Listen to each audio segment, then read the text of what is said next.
तो हेलो बच्चों, मैं कृष्णा मिश्रा वापस आ गया हूं अपने पुराने सेशन एटम्स के साथ। लास्ट में हमने क्या डिस्कस किया था?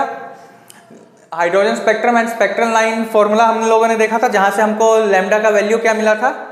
लैम्डा का वैल्यू निकालने के लिए हमने एक फॉर्मूला निकाला था जो कि आता है 910 अपॉन में 1/n1 स्क्वायर माइनस में 1/n2 स्क्वायर, और ये जो वैल्यू आएगा आपका एंगस्ट्रॉम में आएगा। ठीक है बच्चों, तो चलिए अब हम लोग देखते हैं सीरीज। तो चलिए जल्दी से इसको नोट डाउन कर लीजिए और आगे बढ़ते हैं। अब खाली दो चीज बाकी बच गया है, डिफरेंट लाइन सीरीज और drawbacks of Bohr's atomic model.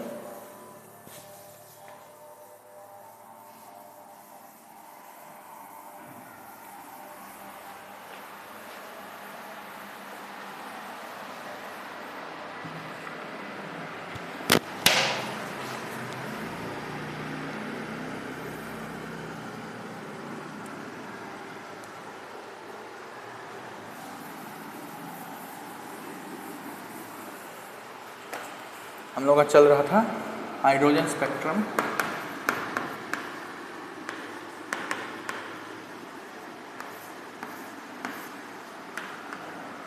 ये ड्रॉ मेरे साथ साथ ही ड्रॉ करते रहिएगा दोस्तों। बराबर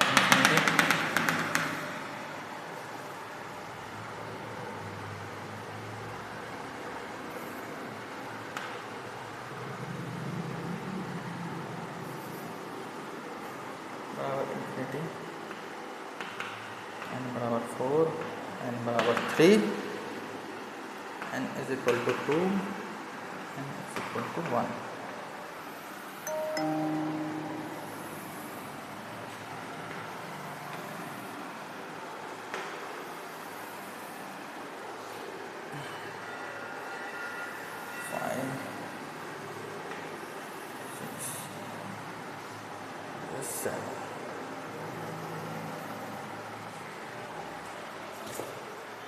तो चलिए दोस्तों देखते हैं, जब क्या कहते हैं आपका ये इन्फिनिटी से 1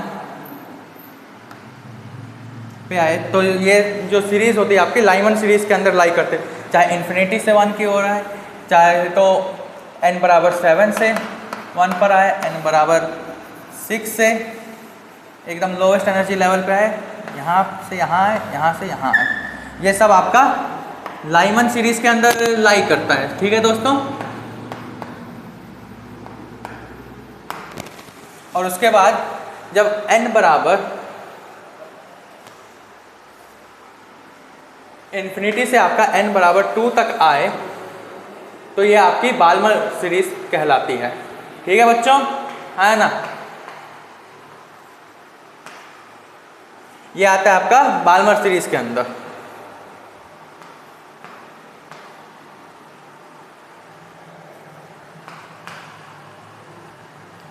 और ये बाल्मर सीरीज जो होती है आपकी विजिबल रेंज होती है।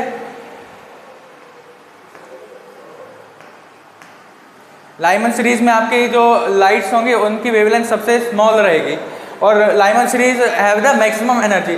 यहाँ तक कि इतना है कि जो शॉर्टेस्ट वाली है लाइमन सीरीज में, इसकी भी एनर्जी बाकी सब सीरीज की जितनी भी एनर्जी होगी उन सबसे ज़्यादा होगी। ठीक है बच्चों, हम लोग जानते हैं हमारा एनर्जी क्या होता है, hc/λ, और जैसे जैसे एनर्जी बढ़ता है वैसे वैसे लैम्डा डिक्रीज करता है, और हम देखते हैं एनर्जी जितना छोटा लैम्डा होगा एनर्जी उतनी बड़ी होगी। तो लाइमन सीरीज में हमारी स्मॉलेस्ट वेवलेंथ रहती है, इसलिए लाइमन सीरीज में हमको मैक्सिमम एनर्जी भी मिलती है। ठीक है बच्चों, इसके साथ हम लोग आगे बढ़ते हैं। जब n बराबर इन्फिनिटी से हमारा n बराबर 3 तक आएगा तो ये हमारा काउंट किया जाता है पाश्चन सीरीज में।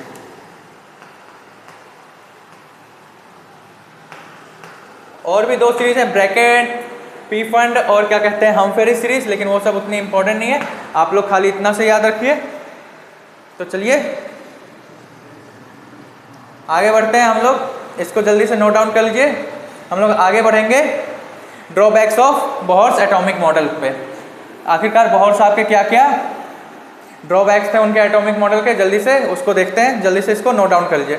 जब आपका n बराबर इन्फिनिटी से n बराबर 1 पे लाई करेगा तो वो जो स्पेक्ट्रम होगा आपका लाइमन सीरीज के अंदर आएगा, और जैसे ही n बराबर इन्फिनिटी से n बराबर 2 में, या तो n बराबर इन्फिनिटी, n बराबर 6, या तो n बराबर 2 से हायर एनर्जी लेवल से n बराबर 2 पे जब तक आएगा वो सब आपका बाल्मर सीरीज में लाई करता है, और वो आपका विजिबल रेंज होता है। और हमारी लाइमन सीरीज की एनर्जी भी मैक्सिमम होती है, और जैसे जैसे हम आगे बढ़ते रहेंगे सीरीज में वैसे वैसे एनर्जी हमारी डिक्रीज करती रहेगी, वेवलेंथ इंक्रीज करती रहेगी।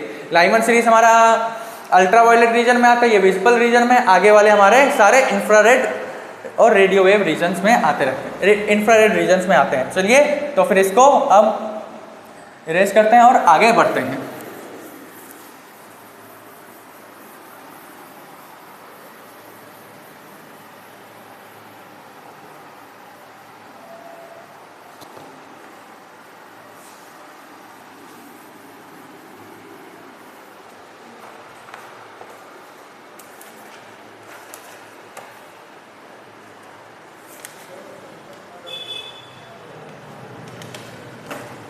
तो चलिए drawbacks of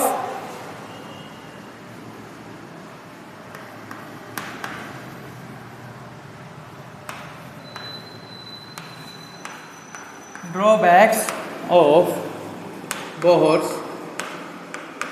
model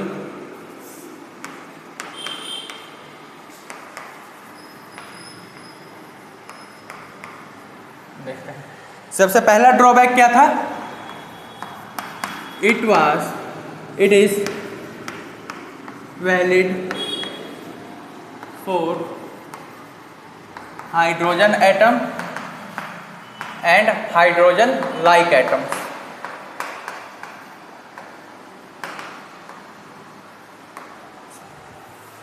For example, hydrogen, Li2 plus, He plus, etcetera. और दूसरा वो क्या था इसमें drawback?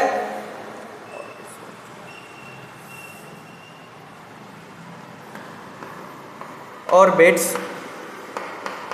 Were taken as circular but according to Sommerfeld,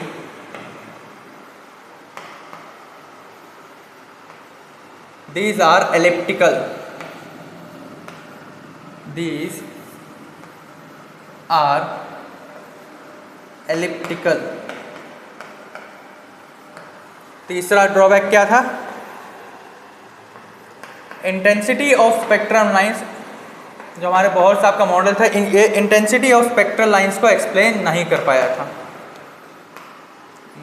Intensity of spectral lines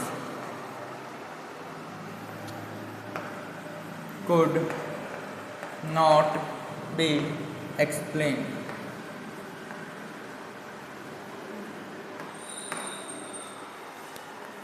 fourth point में हमारा nucleus was taken stationary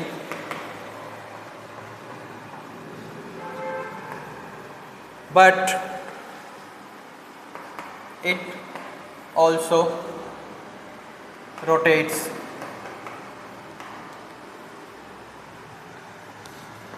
on its own axis.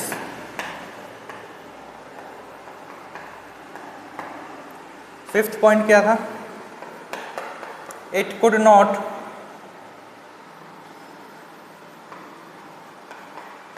explain the minute structure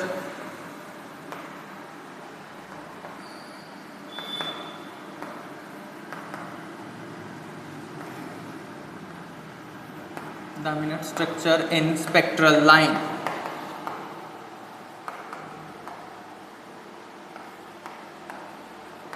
चलिए जल्दी से इन सबको नोट डाउन कीजिए, आगे और ड्रॉबैक्स देखेंगे। सबसे पहला ड्रॉबैक क्या था? कि ये सिर्फ हाइड्रोजन एटम और हाइड्रोजन लाइक एटम्स के लिए वैलिड था, बाकी के एटम्स के लिए ये जो हमारा बोहर्स का एटॉमिक मॉडल है ये वैलिड नहीं था। और दूसरा ड्रॉबैक क्या था, ऑर्बिट्स जो है सर्कुलर लिए गए थे, बट अकॉर्डिंग टू समरफील्ड ये ऑर्बिट्स एक्चुअल में एलिप्टिकल हैं। और ये इंटेंसिटी ऑफ स्पेक्ट्रल लाइंस मतलब कि एनर्जी ऑफ स्पेक्ट्रल लाइंस को भी एक्सप्लेन नहीं कर पाया था। फोर्थ ड्रॉबैक था, न्यूक्लियस को हम लोगों ने बोहर्स मॉडल में स्टेशनरी लिया गया था, बट न्यूक्लियस भी अपने एक्सिस के अराउंड रोटेट करते रहता है, और ये minute structure of spectral lines को भी एक्सप्लेन नहीं कर पाया था। और जो बाकी के दो रह गए हैं वो हैं कुछ इस तरीके से। चलिए मैं इसको इरेज कर देता हूँ।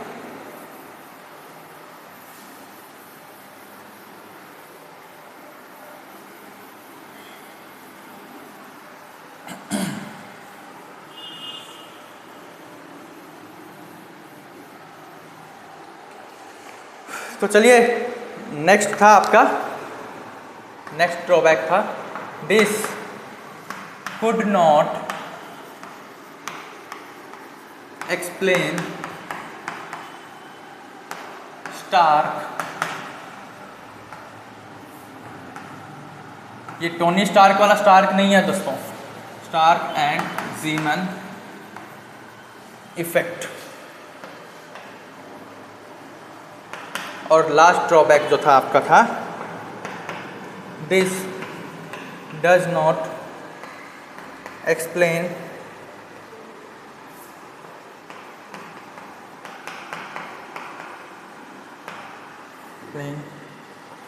the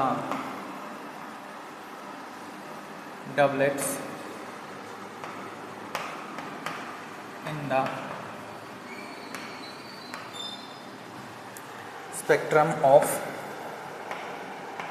some of the atoms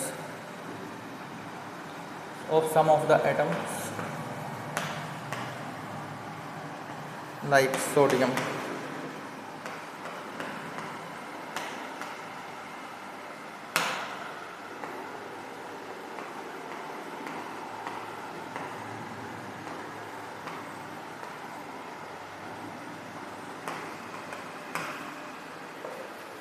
तो बाकी के दो इसके ड्रॉबैक क्या थे कि ये स्टार्क और ज़ीमन इफेक्ट को नहीं एक्सप्लेन कर पाया था, मतलब कि splitting up of spectral lines in magnetic field और splitting up of spectral lines in electric field, ये इन दोनों इफेक्ट्स को नहीं एक्सप्लेन कर पाया था। और लास्ट जो इसका मेजर ड्रॉबैक था वो ये था कि ये डबलेट्स को भी नहीं एक्सप्लेन कर पाया था, doublets in the spectrum of some of the atoms like sodium. जैसे कि डबलेट्स, जैसे कि हमारे पास दो तरह की वेवलेंथ्स आने लग गई थी एक ही स्पेक्ट्रम में, 5890 एंगस्ट्रॉम और 5896 एंगस्ट्रॉम की, ये इसको भी एक्सप्लेन नहीं कर पाया था। इसलिए हम ये सब हमारे बहुत साहब के ड्रॉबैक्स थे कुछ। और इसी के साथ आपका एटम्स चैप्टर यहीं पे एंड होता है। आई होप कि आपको ये पूरा सेशन अच्छे से समझ में आ गया होगा। मेरी अब आप लोगों से यही रिक्वेस्ट रहेगी कि ज़्यादा से ज़्यादा क्वेश्चन प्रैक्टिस कीजिए और इस चैप्टर को अच्छे से कमांड कर लीजिए, क्योंकि ये कंपटीशन पॉइंट ऑफ व्यू से काफ़ी इंपॉर्टेंट चैप्टर है।